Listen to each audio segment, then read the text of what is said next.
కాంగ్రెస్ అగ్రనాయకుడు రాహుల్ గాంధీ ఇంటి ముందు జర్నలిస్టులు ఆందోళనకు దిగారు. తెలంగాణలో జర్నలిస్టులపై జరిగిన దాడిని నిరసిస్తూ ధర్నా చేపట్టారు. జర్నలిస్టులకే భద్రత లేకపోతే సామాన్య ప్రజలకు ఏం ఉంటుందని ఆగ్రహం వ్యక్తం చేశారు. తమకు న్యాయం చేయాలంటూ రాహుల్ గాంధీ ఇంటి ముందు ఆందోళన చేపట్టారు. Save journalists in Telangana. Save journalists in Telangana. Stop attacks on journalists. Stop attacks on journalists.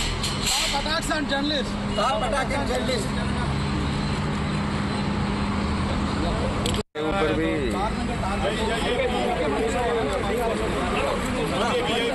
No recording, please.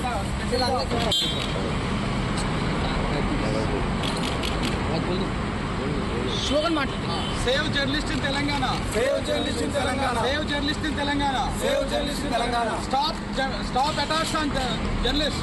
Stop attacking journalists. Stop attacks on journalists. Stop attacking journalists. ऊपर भी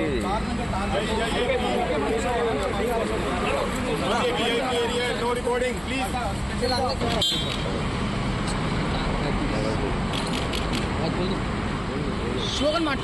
Save journalists in Telangana. Save journalists in Telangana. Save journalists in Telangana. Save journalists in Telangana. Stop attacks on journalists. Stop attacking journalists.